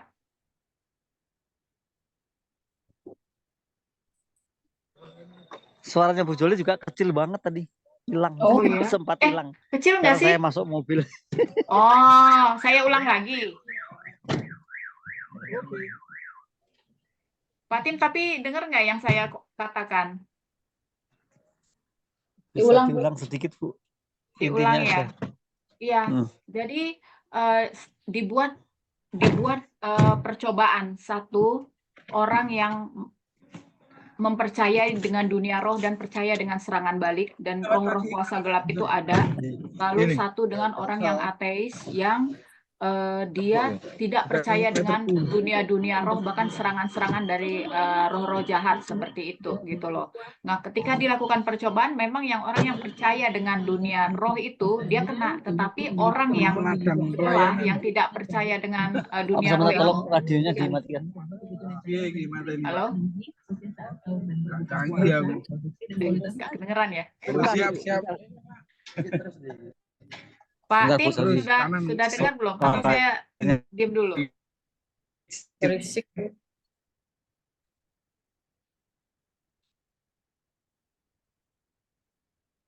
Halo? Sudah ya Pak Tim ya? Hilang. Karena gitu loh. Halo? Pak Tim sudah? Ya, ini masih kecil banget suaranya Bu Joli. Kenapa ya? Oh iya ya. Pada kecil nggak sih? Coba ibu-ibu lain kecil nggak suara Di saya? sini jelas Pak, keras. Mungkin Di sini karena jelas Pak nggak pakai keras. headset Pak. Pakai earpiece ya. Itu keras Pak. Coba pakai ini Pak, earphone atau apa kayak. Oh, udah. Oke, saya tak pepetin kuping aja. Saya dalam perjalanan soalnya. Yang penting Pak Tim jangan nyetir loh. Oh Nanti enggak, saya enggak nyetir. Karena Saya jadi nyetir, bos. HP-nya ditaruh di kuping. Pak Tim lagi Iya, Bu rombongan Joli. di mobil. Tadi serangan balik begitu ya maksudnya ya? Iya, jadi kepada mereka yang tidak percaya dengan roh-roh itu, hidup mereka aman-aman aja gitu, tidak terjadi sesuatu. Contoh misalnya Pak ya, di Bali ini kan contoh nih ya, ada pohon keramat yang memang disembayangi dan memang itu ada rohnya, ada penunggunya gitu ya. Nah, untuk orang-orang lokal yang mempercayai memang di situ ada roh, kalau kita melakukan sesuatu, bilanglah kencing sembarangan dan segala macam, terjadi serangan-serangan terhadap orang itu. Tetapi ada orang luar yang datang dengan keateisannya mereka tidak mempercayai, itu tidak terjadi apa-apa. Itu contoh gitu. Nah, saya mau tanya, itu gimana ya? Ini kalau Iya. ke kanan ini bisa. Jadi sebenarnya bukan soal percaya atau nggak percaya ya, sebenarnya gini. Roh-roh jahat itu kita percaya atau nggak percaya kan memang ada toh. Dan berkeliaran begitu loh. Itu yang harus dipahami dulu. Bahkan Yesus pun pernah menyebut istilah hantu itu kan. Gitu kan, berarti ada gitu kan. Jadi bukan karena kita percaya atau nggak percaya bahwa roh jahat itu ada atau nggak ada. Yang menentukan ada atau nggak ada itu bukan percaya kita gitu, bukan gitu ya. Nah, bagaimana kita sebagai orang percaya itu yang paling penting. Sebagai orang Kristen yang memahami Alkitab, kebenaran bahwa roh jahat itu ada, maka Tuhan sudah memberikan cara untuk menghadapinya. Itu aja intinya. Intinya adalah bagaimana menghadapi roh jahat itu. Pertama, mengenakan perlengkapan senjata Allah. Gitu loh. Yang jumlahnya 6 itu. 5 untuk bertahan, 1 untuk menyerang. Itu aja intinya. Nah, kalau di Bali, ini khusus Bali ya. Memang di Bali itu lebih kental dibandingkan daerah-daerah lain. Gitu. Masih lurus lagi, Pak. Soal roh jahat. Tapi Ibu Joli yang Ibu tanyakan tadi itu soal orang bule kan ya? Iya, kebanyakan memang bule di sini mana percaya gitu, makanya hidup mereka tuh tidak mistis gitu loh. Ya mungkin karena itu tadi mereka tidak percaya hal-hal yang seperti itu, yang hal-hal yang sifatnya spiritual, yang sifatnya roh Mistis, gitu. yang mistis gitu. Itu enggak. Tetapi memang kalau di dalam apa itu mereka tidak terjadi apa-apa gitu loh. Serangan-serangan atau apa karena mereka tidak percaya ada itu, mereka tidak mengimani, maka tidak terjadi apa-apa.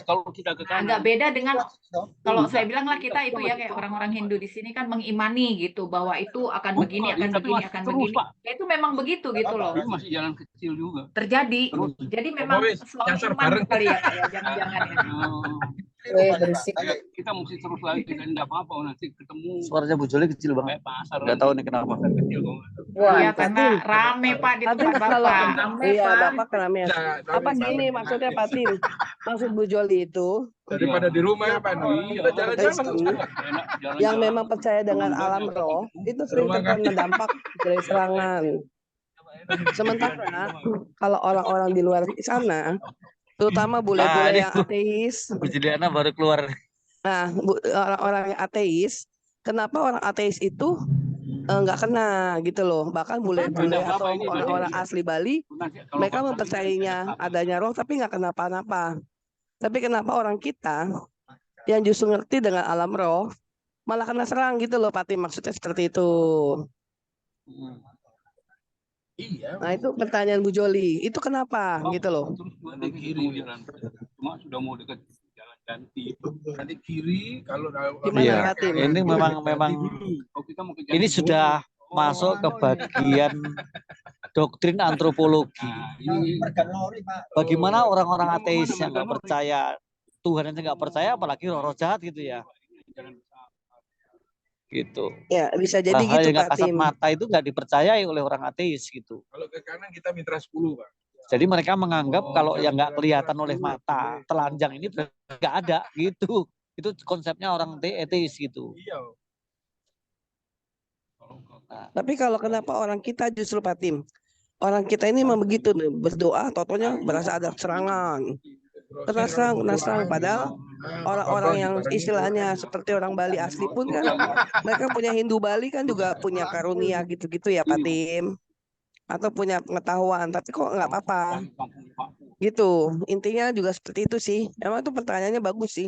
Grosir tutup ratu. ya, orang ateis itu mereka aman bukan karena mereka nggak percaya adanya Tuhan atau adanya roh-roh jahat.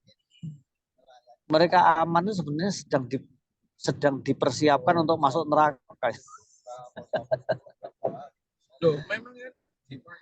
Kita jangan terlalu berlebihan di dalam menanggapi hal-hal yang bersifat mistis. Tetapi juga jangan tidak percaya karena Alkitab mengatakan ada loh. Gitu loh.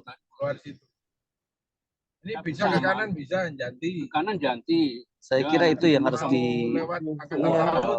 Jadi maksudnya gini Pak Tim, apakah gini ya?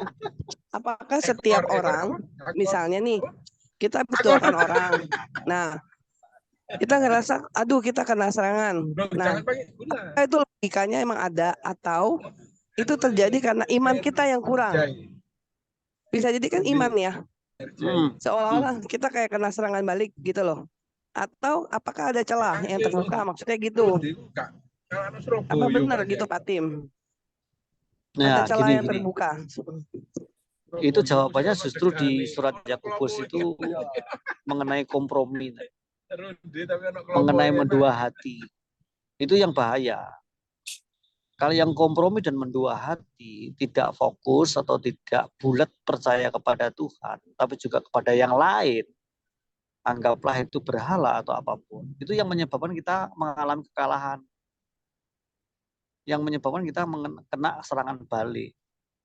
Tapi kalau kita fokus, kiblat kita benar-benar tegak lurus kepada Tuhan Yesus, maka kita pasti berkemenangan hidupnya.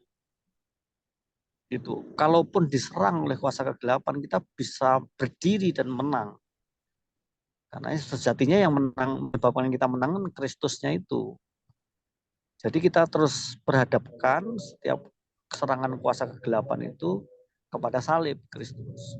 Ingatkan kepada kuasa gelap itu bahwa kamu sudah dikalahkan di atas kayu salib. Gitu. Itu kalau berkaitan dengan keimanan Kristen ya. Kalau kita lihat orang-orang yang ateis, cuekin aja. Mereka cara berpikirnya beda banget. Namanya juga ateis. Saya boleh tambahkan, Pak? Ya, boleh. Silakan. Kalau yang saya pikir serangan dari Pak Bali suka leak-leak itu, nggak mungkin dia serang foreigner dong. Foreigner kan datang memberkati. Kalau dia serang itu orang-orang asing, nanti Pulau Bali nggak diberkati, mereka nggak akan datang. Jadi foreigner tidak diperangi oleh leak-leak. Nah, dia kalau dia perangi itu foreigner, dia nggak dapat berkat lagi kan. Maka kan datang untuk memberkati Pulau Bali. Hanya orang lokal-lokal aja yang diserang itu. Kalau yang dipandang saya sih, dan itu nggak semua ateis ya. Yang foreigner biasa juga nggak diserang juga, karena memang mereka datang untuk memberkati. Nggak mungkin lah orang Bali kirim leak untuk, itu kan biar mereka terusir atau terganggu dengan leak, itu nggak mungkin kan? Ya kalau yang pikiran saya sih seperti itu ya. Bentar, maaf nih, saya harus terima Bali telepon nggak nih. ada hubungan dengan agama atau yang lain-lainnya. Apa benar Pak Tim Halo, kayak Wel. gitu? Sebentar ya. Apa, Wel? Bagaimana pendapat saya? Tunggu Nono nih gini. Sapa? Tapi bisa sih Bu. Masa sih bisa dibeda-bedakan gitu Bu? Ya orang Bali kan memang untuk ini apa, untuk Spirit. menarik orang lebih banyak datang ke Bali ya. Tuh. Kalau dia yang Kita apa saja dia buat supaya orang datang ke pulaunya. Kalau dia kirim leak ke orang-orang itu ya nggak ada yang datang lah. Ya, Bu mereka Joli cerita gimana kepada yang tadi Bu lain. Joli? Tadi kan pertanyaan Bu Joli udah dijawab belum? Udah merasa terjawab belum pertanyaan Bu Joli? Pak Timotius lagi dalam perjalanan, jadi kurang connect ya. Pertanyaan-pertanyaan kita akan dijawab dengan jelas. Kadang Pak Timotius sedang, karena di sebelah juga ada yang berbicara, jadi belum fokus. Pak Timotius belum fokus. Jadi pertanyaannya disimpan dulu ya. Kita lanjut besok lagi kalau ketemu Pak Timotius, ini bisa dibahas lagi di Yakobus dan selanjutnya setelah Yakobus. Oke, Ibu. Oke. Kita pungkasi. Kita pungkasi. Ayo coba tanya Pak Tim dulu. Ini. Terima kasih Pak Timotius. Shalom Pak Timotius. Minta itu dong closing statement. Izin Pak Tim dulu untuk closing dulu. Shalom Pak Timotius. Di unmute Pak. Iya, salam. Gimana? Sana tadi. Kalau ini ya. Halo. Ayu di unmute. Rahayu. Ini kan Pak Timotius, maaf ya Pak Timotius, hari ini kan Pak Timotius lagi tidak connect, masih di dalam perjalanan. Kita pungkasi. Sekarang Pak Timotius. Oke, Tuhan Yesus memberkati. Hati-hati di jalan.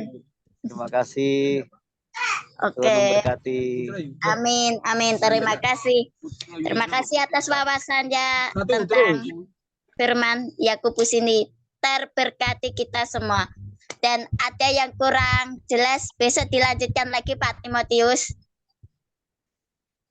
Oke, Ibu-ibu, kita pungkasi acara baca Alkitab hari ini. Iya, nanti the next-nya kita rangkum lagi ya, berarti ya masih PR. Iya, masih PR. Karena Pak Timotius tidak di rumah, masih ada tugas. Oke, kita pungkasi hari ini di bacaan Yakobus. Yang belum puas dengan pertanyaannya bisa dilanjutkan minggu depan. Kita berdoa, kita satukan hati untuk acara baca Alkitab hari ini. Haleluya. Terima kasih Bapa, terima kasih Yesus, terima kasih Roh Kudus atas malam hari ini, di mana malam hari ini kami pendalaman Alkitab Yakobus. Kami sudah mengerti tentang penderitaanmu. Kami juga ingin mengalami salib yang kau pikul dan kami juga mau memikul salib itu Bapak. Tergantung respon kami. Ajari kami merespon setiap salib yang kami pikul. Karena salib yang kami pikul itu sangat beda-beda. Kami percaya bahwa Engkau akan mendidik kami lebih dan lebih lagi melalui firman Yakobus ini. Karena berbahagialah orang yang dicobai, berbahagialah orang yang miskin. Kami mau berbahagia, kami mau bersukacita, kami Amin. tidak ingin bersedih, karena firman-Mu mengatakan bersukacitalah dalam pengharapan. Kami mempunyai pengharapan di Tuhan Yesus Kristus dan tidak ada yang lain. Kami serahkan tubuh jiwa roh kami menjadi persembahan yang sejati. Kami ingin melayani janda-janda, anak yatim piatu, orang-orang yang membutuhkannya. Kami tidak ingin memilih-milih pelayanan Bapak, karena hidup kami hanyalah milik-Mu. Dimanapun kau utus kami mau berjalan, kami mau bergerak.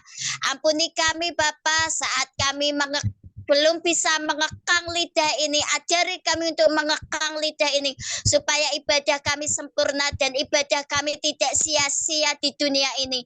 Kami satu tujuan hidup kami di dunia ini yaitu mencari perkenanan-Mu. Biarlah perkenanan-Mu turun atas hidup kami melalui baca Alkitab ini. Iman kami semakin tumbuh, semakin naik next level melalui pencobaan dan ujian yang Kau berikan kepada kami. Terima kasih Bapak, terima kasih. Sebentar lagi kami mau istirahat, jagai, lindungi, sertai kami. Kirimkan pelayanan malaikat-Mu untuk menjagai kami, supaya kami bisa bangun dengan badan yang sehat, badan yang kuat. Dan kami bisa melanjutkan baca Alkitab kami. Kami bisa selalu mempunyai hubungan intim terutama dengan Engkau, supaya kami tidak salah jalan, kami tidak salah track, kami tidak salah destiny kami.